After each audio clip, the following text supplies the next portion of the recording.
जय श्री कृष्ण दोस्तों, राधे राधे। मैं अरुण सिंह और स्वागत करता हूं आपको अपने YouTube चैनल अरुण शिक्षा अकेडमी में। दोस्तों, प्रिय विद्यार्थियों, आज उत्तराखंड बोर्ड का 12th का हिंदी का पेपर था। यानी इस पे लिखा हुआ है 16/3/2023 को ये पेपर हुआ था। सुबह की पाली में समय 3 घंटे था और पूर्णांक 80 नंबर का था। यानी 16 मार्च 2023 को हिंदी का पेपर आज ही सुबह हुआ था। उसके बारे में हम जानेंगे कि कौन कौन से कैसे कैसे प्रश्न आए थे और संपूर्ण जानकारी आपको देंगे।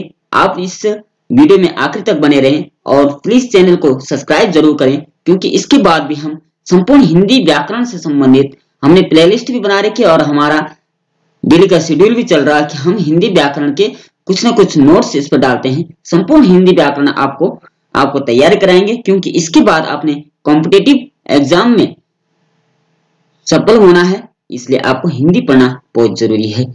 इसलिए चैनल को सब्सक्राइब जरूर करें और कमेंट में जय श्री कृष्ण अवश्य लिखें, क्योंकि कृष्ण आपके पेपर को सफल पूर्वक आपको मेरिट में लाएगा। चलिए वीडियो स्टार्ट करते हैं। प्रश्न निर्देश दिए गए थे। इस प्रश्न को 2 खंडों आ और बा में दोनों खंडों में पूछे गए सभी प्रश्नों का उत्तर देना अनिवार्य है। प्रश्नों के उत्तर यथासंभव क्रमवार ही दीजिए। ठीक है, क्रमवार देना था। ठीक है, इसमें लिखा हुआ है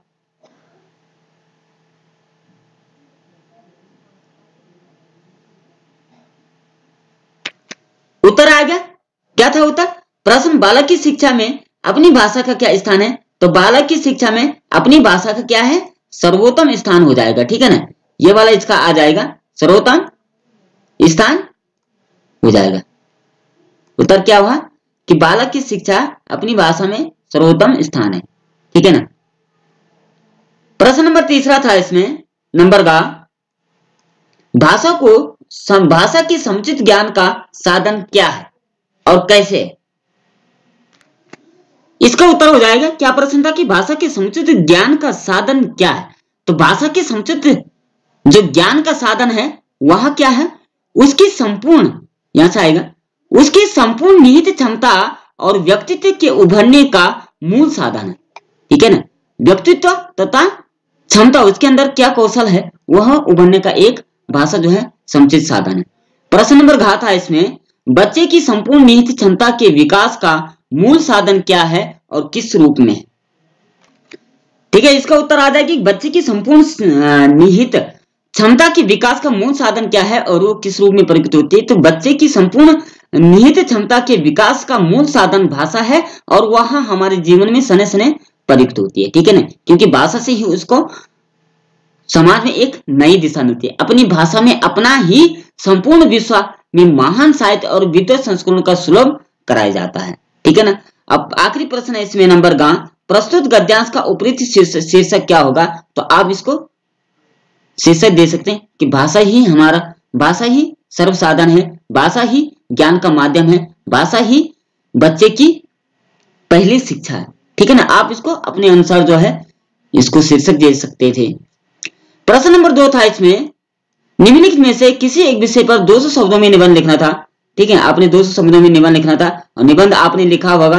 सबसे पहले प्रस्तावना आती है। ठीक है ना, प्रस्तावना, विस्तार और निष्कर्ष इसमें होती है। ये आप तीनों लिखना था, इसमें तीनों हेडिंग में आपने इसको लिखना था, तभी जाकर नंबर जो है वो प्राप्त हो पाते। यानी कहने का मतलब आपने सीधे कथा नहीं लिखनी थी या कहानी नहीं, आपने निबंध लिख दिया, बहुत अच्छा लिख दिया और बहुत सटीक जानकारियां उसमें दी दी, स्टेप बाय स्टेप इसको लिख दिया, लेकिन आपने क्या नहीं लिखा? उसको हेडिंग में नहीं लिखा। यानी प्रस्तावना, विस्तार, निष्कर्ष में लिखा तो फिर उसका कोई लाभ नहीं होगा। 8 नंबर आपको तभी प्राप्त होंगे जब आपने ऐसे लिखा होगा। ठीक है, जय जवान जय किसान पे लिखना था और बढ़ती जनसंख्या के दुष्प्रभाव, परिणाम, वर्तमान शिक्षा प्रणाली और गुण दोष, पावस में पर्वत प्रदेश। ठीक है ना, इसको भी आपने लिखना था। प्रश्न नंबर 3 आपका था, निम्नलिखित प्रश्न खंडों के सही उत्तर विकल्प अपनी उत्तर पुस्तिका में लिखे। 1x5 यानी 1 नंबर का 1 था। ठीक है, अब हम आपको बताएंगे। पहला प्रश्न था, उत्तराखंड में प्रकाशित होने वाला सबसे प्राचीन समाचार पत्र कौन है? तो उत्तराखंड में जो प्रकाशित होने वाला सबसे प्राचीन समाचार पत्र था वो था अल्मोड़ा अखबार। ठीक है ना, ये सबसे प्राचीन समाचार पत्र था। ठीक है, याद रह जाएगा। ठीक है। प्रश्न नंबर 2 की बात, नंबर खा की अगर बात करें, कौन सा संचार का माध्यम श्रव्य माध्यम नहीं, श्रव्य कहा उसने, श्रव्य मतलब सुनाई देना, दृश्य नहीं कहा उसने। ठीक है, ये समाचार पत्र ये दृश्य होता है, ठीक है, श्रव्य तो नहीं होता है। ठीक है, ये देखा जाता है, और ये टेलीविजन में दृश्य श्रव्य दोनों होते हैं, लेकिन ये जो है रेडियो जो है ये केवल श्रव्य होता है, इससे केवल सुना जाता है। ठीक है, तो इसका जो राइट आंसर हो जाएगा वो तीसरा वाला हो जाएगा, यानी रेडियो। ठीक है ना, रेडियो इसका राइट आंसर हो जाएगा। ठीक है, अब प्रश्न नंबर गा था, इसमें पीत पत्रकारिता के अंतर्गत आते हैं। नंबर गा वाला जो है पीत पत्रकारिता में कौन से आते हैं, सचित्र समाचार नहीं आता है। ठीक है ना, सचित्र समाचार नहीं आएगा, मनोरंजन का समाचार नहीं आता पीत पत्रकारिता में, इसमें आता है सनसनीखेज। ठीक है ना, पीत पत्रकारिता के अंतर्गत आते हैं, तो ये तीसरा उसका हो जाएगा, सनसनीखेज उत्तेजक समाचार इसमें आते हैं। ठीक है, अब बात करें प्रश्न नंबर घ की, वर्तमान स्वरूप में मुद्रण की शुरुआत कहां से हुई। तो मुद्रण की जो शुरुआत हुई थी वह जर्मनी से हुई थी। ठीक है, ना रूस से हुई थी ना लंदन से, पहले चीन से हुई थी, लेकिन वर्तमान समय में जो है वो जर्मनी से हुई है। ठीक है, गांव वाला इसका था, समाचार पत्र का सबसे महत्वपूर्ण पृष्ठ कहलाता है, तो वो संपादकीय पृष्ठ उसका महत्वपूर्ण कहलाता है। ठीक है ना, राइट आंसर ए हो जाएगा, पहला वाला हो जाएगा संपादकीय, इसका सही हो जाएगा। ठीक है, अब बात करें प्रश्न नंबर 4 की, प्रश्न नंबर 4 में कि रहीमन पानी राखी बिन पानी सब सून विषय पर 150 शब्दों में आलेख लिखिए। ठीक है, रहीमन पानी राखी बिन पानी सब सून, पानी ही जो है वो बहुत महत्वपूर्ण है, इंपॉर्टेंट है। अगर पानी ना रहा तो दुनिया में कोई भी जीव जीवित नहीं रह पाएगा। इस पर आपने 150 शब्दों में आलेख लिखना था, एक 5 नंबर का यह था। ठीक है ना, या ये नहीं था तो इसके बारे में लिखना था, अपने ग्राम अथवा नगर में स्वच्छ भारत अभियान के अंतर्गत हुई प्रगति पर 150 शब्दों में आपने रिपोर्ट तैयार करनी थी, ये रिपोर्ट आज था। ठीक है ना, अब प्रश्न नंबर 5 की अगर बात करें, निम्नलिखित काव्यांशों में किसी एक विषय पर पूछे गए प्रश्न के उत्तर देने। ठीक है, काव्यांश क्या है, इसलिए कि तुमसे ही परिवेशित आच्छादित रहने का रमणीय यह उजेला सहा नहीं सहा जाता, ममता के बादल की मंडराती कोमलता भीतर पिराती, कमजोर और अक्षम अब हो गई है आत्मा, छटपटाती छाती को भवितव्यता डराती है, बहलाती सहलाती आत्मीयता बर्दाश्त नहीं होती। ठीक है, इसका आपने लिखना था। ठीक है ना, प्रश्न दिए गए थे इसमें, प्रश्न नंबर का दिया गया था इसमें, प्रस्तुत कविता में कवि किससे परिवेष्टित होने का संकेत दे रहा है। ठीक है, इससे कविता को पढ़कर दिया होगा आपने। ठीक है ना, दूसरा प्रश्न इसमें था कि उजाला नहीं सहा जाता में क्या भाव सन्निहित ये होंगे। ठीक है, भाव तो अलग अलग होते हैं, आपने इसको क्या समझा, किस प्रकार से समझा, वो आपका क्वेश्चन सही हो जाएगा। आत्मा के कमजोर और अक्षम होने का कारण हो सकता है, हमारी आत्मा अक्षम और कमजोर कब होगी, क्योंकि हमें आंतरिक ग्लानि हुई होगी, या हमारे भाव हमारे अंदर कोई डर उत्पन्न हुआ होगा, या हमें किसी की पीड़ा हमारे अंदर निहित हुई होगी, तभी आत्मा कमजोर हो चुकी। ठीक है, अपने भाव से आपने इसको लिखा होगा, जो पढ़ा होगा। दूसरा इसमें था, तब प्रताप और राखी प्रभु जय नाथ तुरंत अस कही आयसु पाई पद बंदे चले हनुमान, भरत बाहुबल शील गुण प्रभुपद प्रीत अपार, मन महु जात सराहत पुनि पुनि पवन कुमार। ठीक है ना, ये प्रश्न, ये जो काव्यखंड दिया गया था इसमें, ये भी 5 नंबर के थे। ठीक है ना, उपयुक्त दोहों में से किस घटनाक्रम का वर्णन है, पूरा संदर्भ लिखिए, अपना पूरा संदर्भ लिखना था इसका, किसका घटनाक्रम किसके लिए था। ठीक है ना, हनुमान जी कह रहे हैं भरत के लिए। ठीक है ना, किस तरीके से उसमें वर्णन था आपने पढ़ा होगा। ठीक है, हिंदी एक ऐसा माध्यम है जो आपने अपने इसके एक ही प्रश्न के कई भाव होते हैं, गुरुजी ने क्या पढ़ाया, हमने क्या समझा है उसको, तो अपने अपने भाव अगर आपने थोड़ा सा सुना होगा तो आपने इसको लिख दिया होगा। हनुमान किसकी आज्ञा पाकर कहाँ चले? ठीक है, हनुमान जी किसकी आज्ञा पाकर के कहाँ चल दिए थे? ठीक है, और राम जी की आज्ञा पाकर गए थे। ठीक है, पवन कुमार किसके गुणशील की सराहना करते हुए जा रहे हैं? पवन कुमार यानी हनुमान जी जो है वो किसके गुणों का बखान करते हुए, गुणों की सराहना करते हुए जा रहे हैं। ठीक है, ये प्रश्न उत्तर आपने लिखने थे। प्रश्न नंबर 6 था, निम्नलिखित काव्यांश को पढ़कर पूछे गए प्रश्नों में से किसी एक प्रश्न का उत्तर दीजिए। ठीक है, काव्यांश था, नभ में पाती बांधे बगुलों के पंख, चुराए लिए जाती वे मेरी आंखें, कजरारे बादलों की छाही नभ छाया, तैरती सांझ की सतेज श्वेत काया, हौले हौले जाती मुझे बांध निज माया से, उसे कोई तनिक रोक रख्यो, वह जो चुराए लिए जाती मेरी आंखें, नभ में पाती बंदी बगुलों की वो आंखें। तो इसमें प्रश्न लिखे गए थे, 2 नंबर का यह था, आपने एक एक नंबर कर लिखना था कि प्रश्न नंबर का पूछा गया था कि काले बादलों से भरे आकाश में उड़ते हुए बगुलों की पंक्ति शोभा का वर्णन उक्त पंक्तियों के आधार पर कीजिए। ठीक है, इसमें लिखना था आपने कि आकाश में तैरते हुए सफेद बगुलों की पंक्ति कभी कजरारे बादलों के रूप में तैरते हुए सांझ की श्वेत काया के समान प्रतीत होती है, यह श्वेत छाया सफेद बगुलों की पंक्ति में निर्मित हुई है। ठीक है ना। दूसरा आपने लिखना था, जैसा आपने सुना होगा, ठीक है, उक्त कविता का भाव अपने शब्दों में व्यक्त कीजिए। अपना ही इस कविता का भाव व्यक्त करना था कि कवि कह रहे हैं कि बगुलों की श्वेत पंक्ति की शोभा इतनी मनोहर है कि उसमें आंखें हटाई नहीं हटती है, आंखें उसको तब तक देखती रहती है जब तक कि ओझल न हो जाए, यानी आंखों से दूर न हो जाए। कवि इस संदर्भ में कल्पना करता है मानो बगुलों की वह पंक्ति उसके आंखों को चुराए हुए अपने साथ लिए जा रही है। ठीक है, आदि आदि भाव आपने इसके प्रकट करने थे, इसलिए मैंने कहा कि हिंदी एक ऐसा माध्यम है जिसमें भाव अनगिनत होते हैं। आपने अपने अनुसार कैसे लिखा होगा यह आप पर निर्भर करता है। प्रश्न नंबर 7 की बात करें, अगर निम्नलिखित में से किन्हीं 2 प्रश्न के उत्तर आपने देने थे। 2 नंबर का एक था, 3 प्रश्न इसमें पूछे गए थे, 2 प्रश्न आपने लिखने थे। ठीक है ना। कैमरे में बंद अपाइस कविता का केंद्रीय भाव स्पष्ट कीजिए।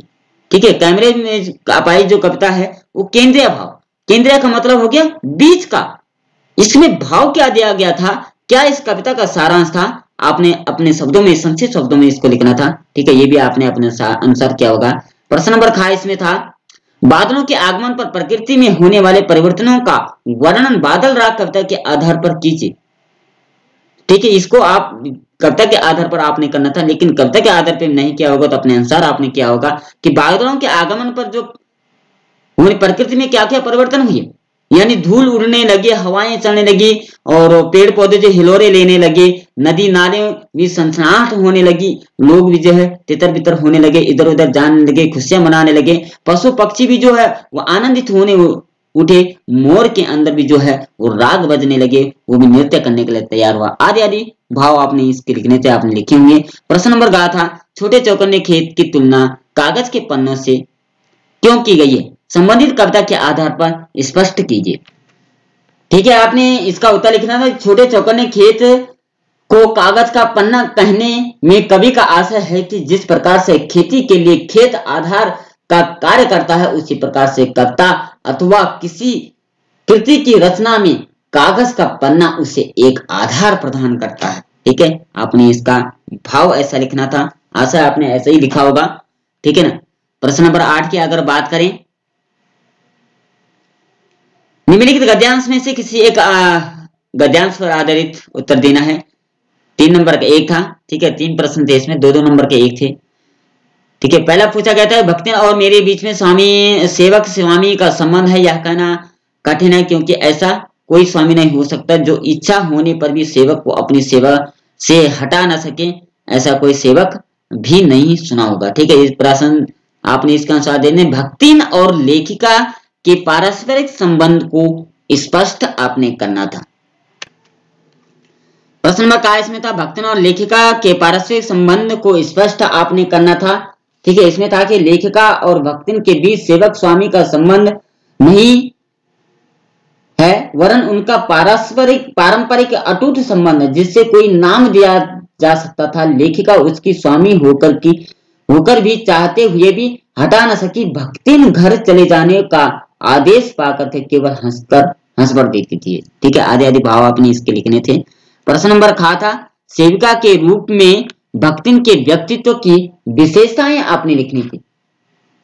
ठीक है, उस भक्तिन की विशेषताएं लिखनी थी कि किस प्रकार से उस भक्ति करती थी और किस प्रकार से वह उस पर न्यौछावर थी, आपने लिखने थे। भक्तिन को नौकर कहना किस रूप में असंगत था? तो भक्तिन को नौकर कहना इसलिए असंगत है क्योंकि उस पर नौकरों जैसा कोई नियम लागू नहीं होता है। लेखिका के घर के प्रत्येक कोने में उसकी सबाद पहुंच दिन रात के अंधेरे में उजाले के समान रहती रहती थी। ठीक है, आदि आदि भाव आपने इसके लिखने थे। ठीक है, अगर दूसरा पैराग्राफ की बात करें, अगर कालिदास के सौंदर्य से आदि इस पे दिया गया था, प्रश्न इसमें पूछा गया था कि कालिदास की काव्य प्रतिभा की तुलना कृषि से किस रूप में की गई है? कृषि से किस रूप में की गई है? ये कालिदास की काव्य प्रतिभा की तुलना कृषिवल से किस प्रकार से की गई है? तो यहाँ लिखा था, ठीक है ना, ये लिखा था, दुख हो किसी सुख के हो अपना भाव रस अनासक्त कृषिवल की भांति सींचे जा रहे थे। ठीक, निंद्रलित इक्षुदंड के रस से निकाल लेता था। ठीक है, ये इसका प्रश्न उत्तर था। ठीक है ना, आगे प्रश्न था कि रजोधान का सिंह द्वार क्या संदेश देता है? रजोधान का सिंह द्वार जो है वो क्या संदेश देता है? उत्तर था कि रजोधान के बारे में संदेश देते हैं कि इसकी ऊंचाई और शिल्प कला का सौंदर्य अंतिम नहीं है, बल्कि वह तो उच्चतम और सौंदर्य का एक मात्र उदाहरण है। ठीक है, ये इसका उत्तर था। अब इसमें प्रश्न नंबर ग इसमें पूछा गया, फूल और पेड़ों से हमें क्या प्रेरणा मिलती है? ठीक है ना, इधर उत्तर लिखा होगा, फिर फूल और पेड़ों से हमें यही प्रेरणा मिलती है कि हमें निरंतर जो है वो कर्तव्यनिष्ठ रहना है और अपने आप में समाप्त नहीं होना, दूसरों को जीवन देना है और उनके लिए एक क्रम बनना है। ठीक है, प्रश्न आगे था प्रश्न नंबर 9, निम्नलिखित में से किन्हीं दो प्रश्नों के उत्तर देने थे। ठीक है, पहला प्रश्न है इसमें कि बाजार किसी का लिंग जाति धर्म क्षेत्र नहीं देखता, वह केवल उसकी क्रय शक्ति को देखता है। पठित पाठ के आधार पर बताएं कि आप इस कथन से कहां तक सहमत हैं। ठीक है, आपने इसको पढ़ा होगा कि बाजार में लिंग भेद जाति धर्म कुछ नहीं देखा जाता, वहां केवल क्या देता है, व्यापारी व्यापार करता है, ग्राहक सामान ले जाता है, उसका संबंध यही होता है क्रय विक्रय यानी आदान प्रदान करना, उससे धन लेना और उसको उसके बदले का सामान देना, यहीं तक उसका संबंध होता है। इसलिए इसमें कुछ और नहीं है। आपने पढ़ा होगा, उस आधारित आपने प्रश्न के उत्तर देंगे। प्रश्न नंबर खात है इसमें, पठित पाठ के आधार पर बताइए कि नमक की पुड़िया ले जाने के संबंध में साफिया के मन में क्या द्वंद था। ठीक है, पाठ के आधार पर आपने इसके उत्तर दिए होंगे। आगे था प्रश्न नंबर का, शीरीष के फूल पाठ के में लेखक संघर्षपूर्ण जीवन में व्यक्तित्व अविचल रहने की सीख दी है, इस तथ्य पर स्पष्ट कीजिए। आपने इसको स्पष्ट किया होगा। ठीक है ना, प्रश्न नंबर 10 है, निम्नलिखित में से किन्हीं तीन प्रश्नों के उत्तर दीजिए। वर्तमान पारिवारिक जीवन के संदर्भ में सिल्वर वेडिंग कहानी एक वास्तविक चित्रण प्रस्तुत करती है, इस कथन पर आप कहां तक सहमत हैं? ठीक है, सिल्वर वेडिंग का मतलब हो गया कि किस प्रकार से वह पहले से ही उस अपनी पारंपरिक सभ्यताएं जो उसको धार पर रखते हुए है, समाज और अपने धर्म की परवाह न करते हुए अपने सुख के लिए अपने धर्म को न्यौछावर कर देना, उसको अपमानित कर देना आदि आदि इसमें था। आपने इस पर लिखा होगा। ठीक है, प्रश्न नंबर खा था, जूझ कहानी के आधार पर कथानक की पढ़ाई के प्रति लालक का चित्रण कीजिए। ठीक है, आपने चित्रण किया होगा। केवल 3 प्रश्न इससे करने थे, 4 प्रश्न इसमें थे। सिंधु सभ्यता साधन संपन्न किंतु आडंबर विहीन थी, उक्त तथ्य की समीक्षा पठित पाठ के आधार पर कीजिए। आपने किया होगा। ठीक है, नंबर घा था, यशोधर बाबू की पत्नी समय के साथ ढल सकने में सफल होती है, लेकिन यशोधर बाबू असफल रहते हैं, ऐसा क्यों? इसमें आपने लिखा होगा। ठीक है, प्रश्न नंबर 11 था कि जूझ कहानी का सारांश संक्षेप शब्दों में लिखिए। अगर यह नहीं लिखा आपने तो यह जरूर लिखा होगा, सिंधु घाटी की सभ्यता मूलतः किस कृषि प्रधान सभ्यता थी? पठित पाठ के आधार पर इस कथन को स्पष्ट कीजिए। ठीक है, आपने क्या होगा, ठीक है। अब नंबर खंड बा आता है इसमें।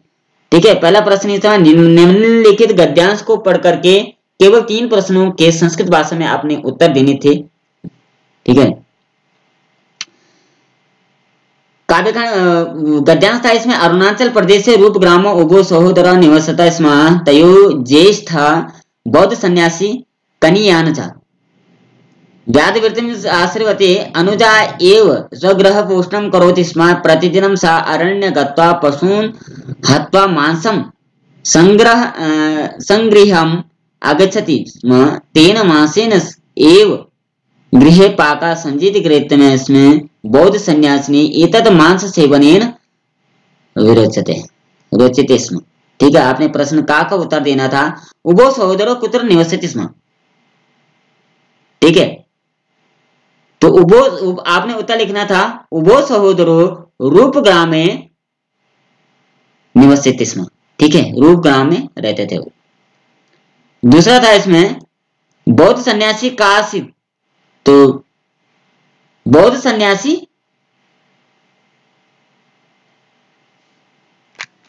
उत्तर आपने लिखना था तयो ज्येष्ठा बौद्ध सन्यासी आसित। उन दोनों में, ठीक है, उन दोनों में किसमें? उभो का मतलब होता है दोनों। ठीक है, उन दोनों में, ठीक है, जो रहे होंगे, पाठ के आधार पर प्रश्न था ये। ठीक है, अब लेकिन उत्तर आपने यहां से लिखना था तयो ज्येष्ठा सन्यासी आसित। ठीक है ना, तो आपने इसका उत्तर लिखना था नंबर का, गृहे मांसेन किम क्रियते स्म। गृहे मांसेन किम क्रियते स्म, घर में मांस से क्या किया उसने? तेन मांसेन एवं गृहे पाकम संजीत क्रियते स्म। पाक मतलब रसोई उसने की थी। ठीक है, ठीक है, यहां से इसका उत्तर था तेन मांसेन एवं गृह पाका संजीकृते स्म। ठीक है, लास्ट प्रश्न था इसमें, मांस सेवनम कस्मै न रोचते। उत्तर लिखना था, बौद्ध सन्यासिनी एतत् मांस सेवनम न रोचते। बौद्ध सन्यासियों का मांस सेवन जो है वो रोचते मतलब इच्छा नहीं करती थी। ठीक है, प्रश्न नंबर 13 है था इसमें, अधोलिखित श्लोकम पठिता कोपि त्रीन प्रश्नों संस्कृत भाषा में उत्तरायण पूर्ण वाक्य में उत्तरत। इस श्लोक को पढ़ करके पूर्ण वाक्य में इसके उत्तर आपने देने थे। ठीक है, क्या लिखा? निम्नांकित श्लोक पढ़ करके 3 प्रश्न के उत्तर हमने देने थे। धर्मात्म जो वायुसुतस्य भीमो भ्रातार्जुनो में त्रिदशेन्द्र सूनु यमोच तावज शिष्य सुतो विनयितो सर्वे सद्वित्या कुशलोपपन्ना। पहला प्रश्न इसमें था धर्मात्मजा का आसित। तो धर्मात्मजा कौन था? तो धर्मात्मजा जो था वो धृतराष्ट्र। कौन था? धृतराष्ट्र था। ठीक है ना, धृतराष्ट्र इसमें धर्मात्मा था। ठीक है, भीमा कैसे सुता? तो भीमा वायु सुता आसित। ठीक है, भीमा जो है वायु सुता आसित, इसका उत्तर होगा। प्रश्न नंबर का सा त्रिदशेन्द्रे सूनु का आसित। ठीक है, इसका होगा अर्जुना। फिर आएगा प्रश्न अर्जुना कैसे सुनु आसित। ठीक है, इसका उत्तर हो जाएगा त्रिदशेन्द्र। क्या हो जाएगा? त्रिदशेन्द्र सुनु आसित। इसका ये उत्तर हो जाएगा त्रिदशेन्द्र सुनु आसित। ठीक है, प्रश्न नंबर 14 था इसमें, अधोलिखित प्रश्ने पे कोपि चत्वारि प्रश्नानां संस्कृत भाषा में पूर्ण वाक्य उत्तर। 4 प्रश्न के उत्तर देने थे। कहा था इसमें लघुकाय मंडूका किम आरब्धवान। ठीक है, ये उसके अनुसार आपने दिया होगा उत्तर। चौराबारी सरोवर कुत्र स्थित है? चौराबारी सरोवर कहाँ स्थित है? ठीक है ना, मंच संचालनम कम करिष्यति। मंच संचालक कौन करता है? भारत से गौरव पुरुष का आसित। भारत के गौरव पुरुष कौन सा है? पादे का पिबती। पादे का पिबती, पांव से क्या पीता है? ठीक है ना, और सागरांतम गाम के रंती, सागर से क्या हरा जाता है? प्रश्न नंबर 15 था इसमें, निम्नांकित शब्द सूची 3 शब्दान चित्वा तेसम वाक्य प्रयोगम संस्कृतम भाषण करो। 3 का वाक्य प्रयोग करना था। ठीक है, जैसे पेबंते आ गया, पिबन्ति नद्या स्वयमेव नाभा, ऐसे भी लिख सकते थे, या सर्वे छात्रा जलम पिबन्ति, पीते हैं, ठीक है। यहाँ भी आ सकता कि सर्वे विद्यार्थिना या सर्वे छात्रा स्वस्व कक्षायां पठन्ति, ठीक है।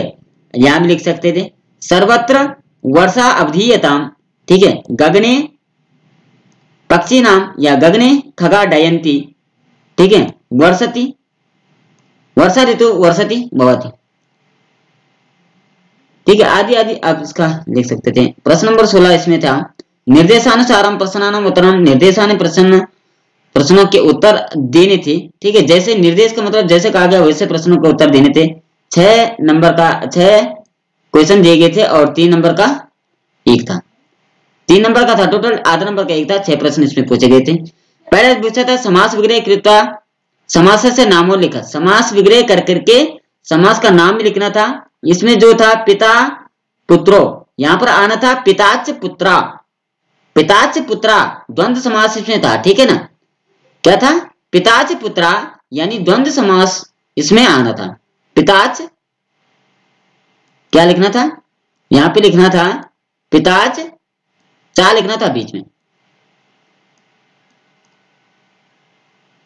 ठीक है ना, पिताच पुत्रा। और यहाँ पर यहाँ द्वंद्व समास इसमें था और इसमें आपने लिखना था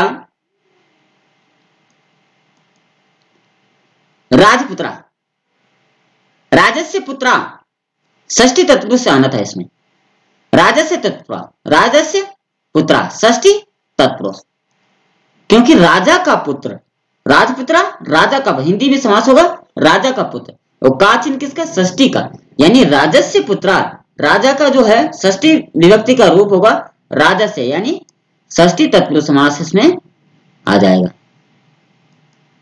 ठीक है। प्रश्न नंबर खा की बात करें, इसमें विभक्ति निर्देशन करोतम, विभक्ति बताइए। श्रीमती, ये श्रीमती जो है ये सप्तमी एकवचन का है, यानी सप्तमी विभक्ति का एकवचन, ठीक है ना। ये अथवा राजसु, राजसु जो है ये सप्तमी विभक्ति का बहुवचन है इसमें, ठीक है ना, सप्तमी का बहुवचन इसमें आ जाएगा। इसमें आ गया सप्तमी एकवचन और इसमें आ गया सप्तमी बहुवचन, ठीक है। संधि विच्छेद हमने इसमें करनी थी। कोपी का आना था कहा था ना पी, ठीक है। विसर्ग संधि इसमें थी, विसर्ग ओ हो जाता है और कोपी बन जाता है, ठीक है ना। रामस एते यहां पर आना था, ऐसे बनना था, ऐसे रामस दंत सा आना था, रामस धन आगे आगे जो है वो आना था ऐसा वाला सा, ठीक है। रामस धन सीते आना था इसमें। अब संधि की बात करें, इसमें स्तुत संधि इसमें थी, ठीक है ना।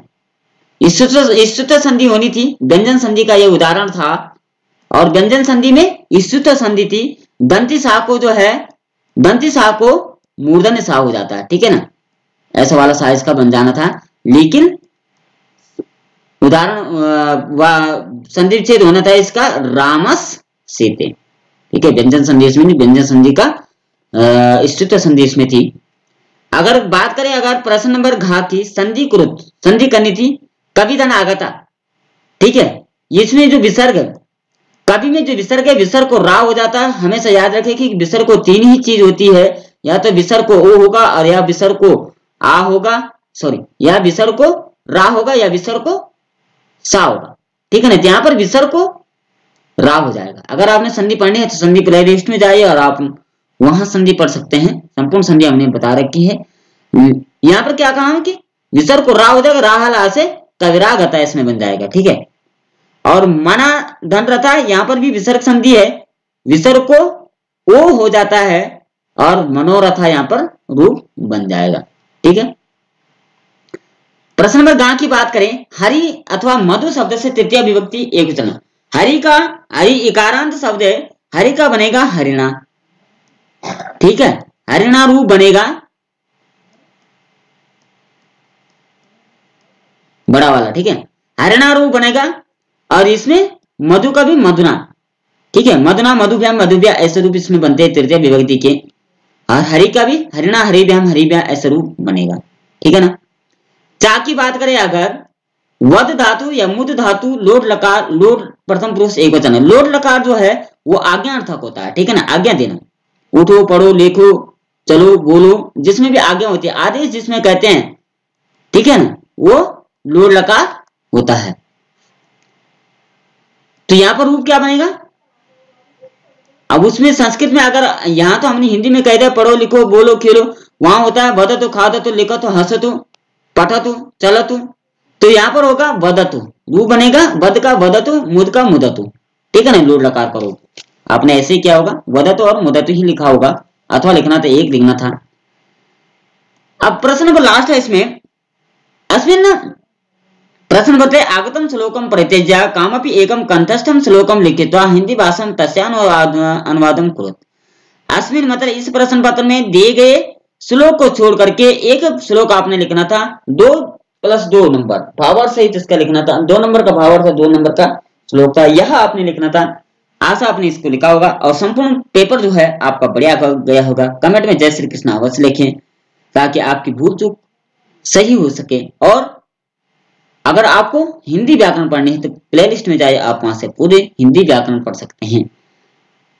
अगर चैनल सब्सक्राइब नहीं किया तो प्लीज चैनल को सब्सक्राइब कीजिए। आज के लिए इतना ही। जय श्री कृष्णा, राधे राधे।